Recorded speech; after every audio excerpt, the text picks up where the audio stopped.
Ever feel like you're juggling a million things at once? Emails, deadlines, that to-do list that never seems to end? Well, you're not alone. Today we are going on a deep dive into multitasking. We've got tons of research articles, even a thought-provoking essay, all to help us figure out this one big question. Is multitasking a productivity superpower, or is it actually a recipe for burnout?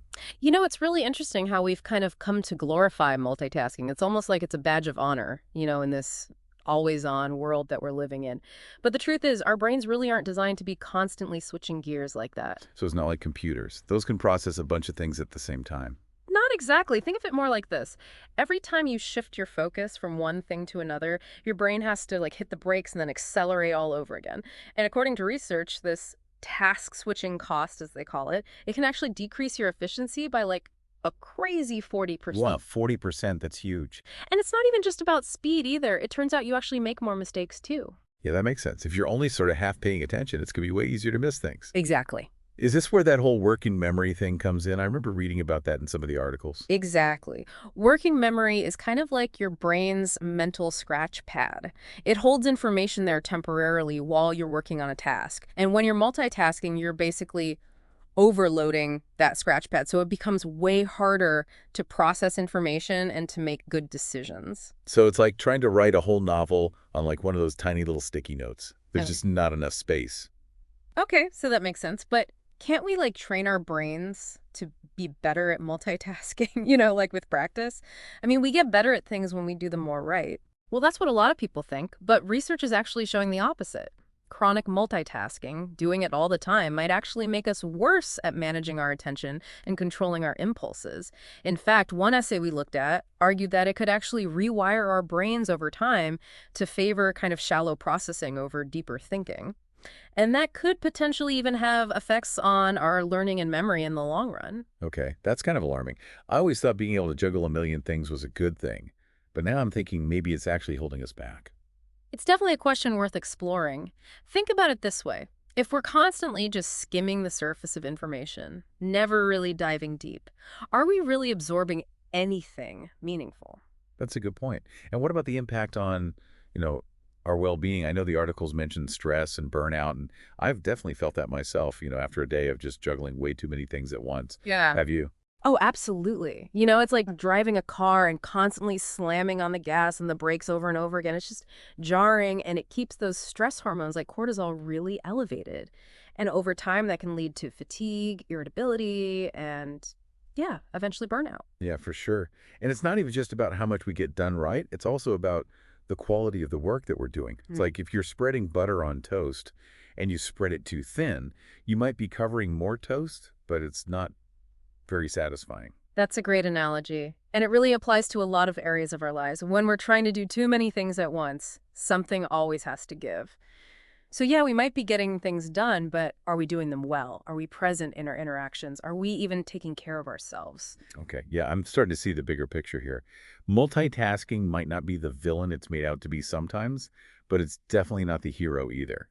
It sounds like it's really about finding more balance and being more intentional in how we approach our work and our lives in general. Exactly. It's really about understanding those trade-offs, knowing our limits, and making choices about how we manage our time and our attention. So if we're not supposed to be juggling constantly, Yeah. what's the alternative? Is it even realistic to expect people to only do one thing at a time in today's world? It's not about becoming these anti-multitasking purists or anything like that. It's more about being strategic. Luckily, the articles we have lay out some helpful strategies to help us find that balance. Okay, let's dive into those strategies then.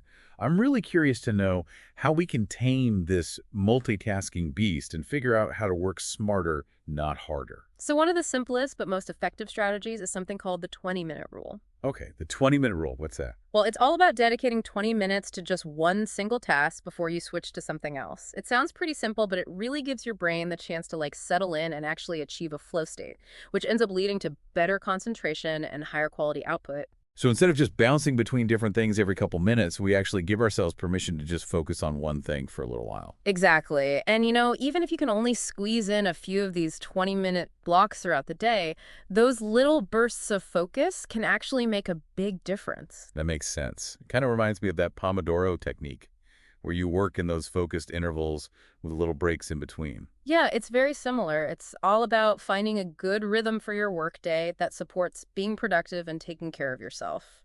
Another strategy that I saw a lot in those articles was batching. Batching, like making cookies. Ha ha! Well, not exactly, but I like the way you think. Batching is more about grouping similar tasks together. So, like, instead of checking email every 5 minutes, you set aside specific times to go through your whole inbox. Oh. Or instead of writing one blog post, then answering a few emails, then working on a presentation, you block off a chunk of time for each type of task. Okay, so that sounds like it could really help to streamline things. And it helps eliminate all those mental transitions that can wear you down, right? Exactly. You're basically reducing friction. And while we're on the topic of friction, minimizing distractions is also really crucial. Oh, tell me about it. It's like social media, news alerts, all those messages constantly pinging. It feels like my attention is constantly under attack. Yeah, and that's where making a conscious effort comes in. It might mean turning off those notifications, silencing your phone, maybe even using some website blockers to help you stay focused.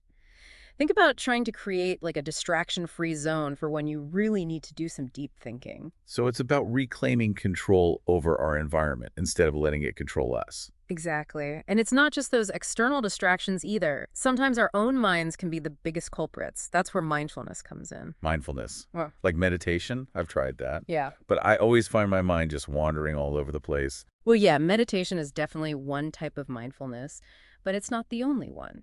It can even be something as simple as taking a couple of deep breaths before you jump into a task, or just noticing when your mind starts to wander. It's about developing an awareness of your own thoughts and impulses. So let's say I find myself itching to check my phone when I'm supposed to be working. I should just pause for a second, ask myself, do I really need to check this right now, or am I just trying to avoid what I'm supposed to be doing? Yeah, exactly. It's about making those choices consciously, not just automatically. And sometimes the best thing you can do is step away from a task entirely for a little bit, take a break, clear your head, and then come back with some fresh eyes. Okay, these all make sense individually. Hmm. But how do we put all these things together? It still seems kind of overwhelming. Yeah, that's where prioritization becomes really important. We only have so much time and energy, so we really need to figure out which tasks actually matter the most. The 80-20 rule can be really helpful with this. The 80-20 rule, remind me what that is again? So it basically says that 80% of the results we get come from only 20% of our efforts. So by focusing on those really important tasks, the ones that'll have the biggest impact, we can work smarter, not harder. So it's about being ruthless with our to-do lists Hmm. and learning to say no to things that don't really move us closer to our goals. Exactly. And that includes learning to delegate whenever you can. It's not about trying to do everything ourselves. It's about figuring out the best way to use our time and energy. Okay, that makes sense. But even when we do prioritize effectively, how do we actually structure our day to make sure those important tasks get done? I feel like I'm always just playing catch up and reacting to whatever urgent thing pops up next. Yeah, I totally get that. That's where something called time blocking can really help. Time blocking, is that like scheduling appointments with myself or something? Exactly. It's all about assigning specific blocks of time in your calendar for different types of tasks. So instead of just having a to-do list, I have a schedule that actually tells me what I should be working on and when I should be working on it. Yeah, that's the idea.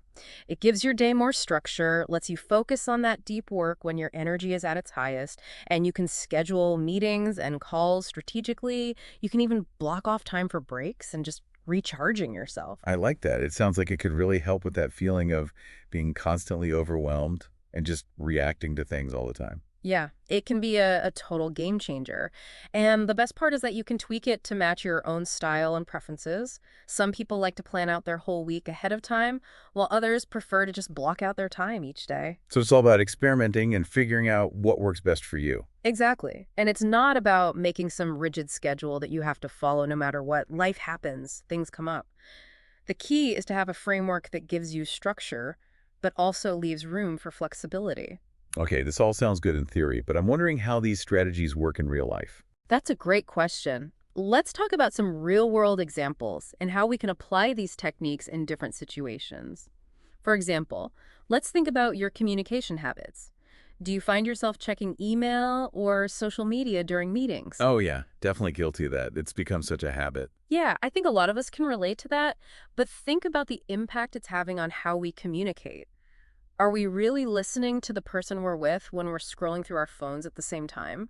Probably not. And No. it also probably makes them feel like they're not being heard or respected. Exactly.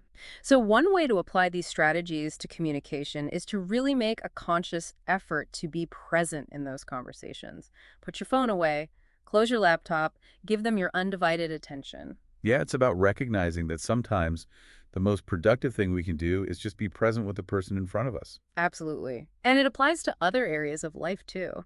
Think about your leisure time. Do you ever find yourself multitasking when you're watching TV or reading a book or even just hanging out with friends and family? Oh, for sure. I've definitely scrolled through my phone while watching a movie and then wondered why I can't remember what happened. It's really easy to do that, especially with all the gadgets competing for our attention. But if we can apply some of these same principles we've been talking about, we can take back our leisure time and actually enjoy those moments without feeling like we constantly need to be plugged in or productive. So instead of passively watching something, we can actually engage with it. Or instead of splitting our attention between family and our phones, we can choose to be present with the people we care about. Exactly. It's about making conscious choices with our time and attention, both at work and in our personal lives. You know, it's interesting how this whole conversation has gone beyond just getting things done to something much deeper. It's about taking back our attention, being more mindful, and creating a life that's more balanced and more fulfilling. I agree. And it's not just about individual well-being either. That essay we talked about earlier, it argued that this whole culture of multitasking could be having some broader effects on society. Okay, now I'm really curious. What kind of effects are we talking about? So we were talking about how this whole multitasking thing could actually have some bigger effects on society as a whole. What kind of effects are we talking about? Well, the essay we were looking at, it argued that this whole culture of multitasking could actually lead to people not thinking as deeply, being less critical, and even having conversations that aren't as meaningful. If we're always just skimming the surface of information, we might miss out on engaging with those really complex ideas or even just truly listening to other people. It's like we're getting used to the mental equivalent of junk food, right? Quick and easy to consume, but not a lot of substance there. Yeah, that's a really good way to put it. And it makes you wonder what kind of society we're building when we're always putting speed and efficiency ahead of things like depth and taking time to think. Are we losing our ability to think in those nuanced ways and have thoughtful discussions and debates? Especially with social media these days, right? It seems like everyone has an opinion about everything, but those opinions are often based on like just sound bites and headlines instead of really understanding the issue. Exactly. And it all kind of ties back to what we were saying before about how multitasking affects learning and memory. If we're always getting hit with information and never really processing it, are we actually getting anything valuable out of it? Are we forming real memories or just kind of glancing at things? Yeah, it makes you wonder if we're sacrificing understanding in the long run just for that instant gratification. That's the worry. And it's not even just about how much information we take in, it's about the quality of our attention, too. The essay brought up this idea of continuous partial attention. Oh yeah, I remember that term, but I'm still not totally clear on what it means. Can you explain that a little bit more? So think of it like you're always scanning your surroundings for anything new and interesting, but you're never really focusing on any one thing. It's kind of like having 5 tabs open in your brain, but never actually clicking on any of them to really dive in. So it's like that feeling of always being on, but never really present. Like you're half listening, half watching, half working, but you're never fully engaged of anything. Yeah, exactly. And being in that state of continuous partial attention can be super draining. It stops us from getting into that flow state that comes with being deeply focused and engaged, whether we're working on something challenging or just having a nice conversation with a friend. Yeah. So it's like we're trading depth and richness for something that's broader, but more superficial. And it Well, sounds exhausting. it definitely can be. But the good news is we can actually change this. If we start to notice our multitasking habits and use some of the strategies we talked about, we can start to regain control of our attention and build a life that feels more balanced and fulfilling. So it's not about ditching technology altogether or becoming anti-multitasking hermits. It's more about being mindful of how we use tech, making our tasks a priority, and finding time for those activities that really need us to be fully present. Exactly. It's about finding what works for you and recognizing that sometimes the best thing we can do is slow down, unplug, and just focus on one thing at a time. It's like a reminder that our brains aren't machines. Yeah. They need time to rest, recharge, and really engage with things. That's right. And when we understand the limits of our brains and how too much multitasking can actually be a bad thing, we can make better choices about our time and attention. It's about working smarter, not harder, and building a life that helps us be productive and feel good. This has been such a great conversation, really eye-opening. It's made me realize how much multitasking has taken over and how it's affecting not only our own lives, but our society as a whole. It's a discussion that needs to continue and that we all need to be a part of. By talking about how multitasking isn't all it's cracked up to be and promoting a more mindful way of working and living, we can help shift things towards a more balanced and sustainable way of being. So for our listeners out there who might be feeling overwhelmed by all the demands on their attention, what's one small thing they can do today to start taking back their focus? I'd say start by figuring out your biggest multitasking traps. Is it checking email during meetings? Is it scrolling social media when you're supposed to be hanging out with family or friends? Once you found your trap, try setting a small, realistic goal to change that behavior. Maybe it's putting your phone on silent during dinner or using the first 20 minutes of your morning to focus on work before checking email. Little changes like that can add up to big shifts over time. And remember, you don't have to do everything all at once. Start small, try things out, and see what works. It's not about becoming a multitasking machine. It's about taking control of your attention and creating a life that's more mindful and fulfilling. I completely agree. And don't be afraid to unplug sometimes, to just be bored, to let your mind wander a little. Those quiet moments are often where we come up with our best ideas and insights. That's a great thought to end on. Thanks so much for joining me on this deep dive into the world of multitasking. It's been my pleasure. And to our listeners, we hope you learned some interesting things and found some helpful tips for taming that multitasking beast and creating a life that's more balanced and fulfilling. Until next time, be present, be mindful, and take care.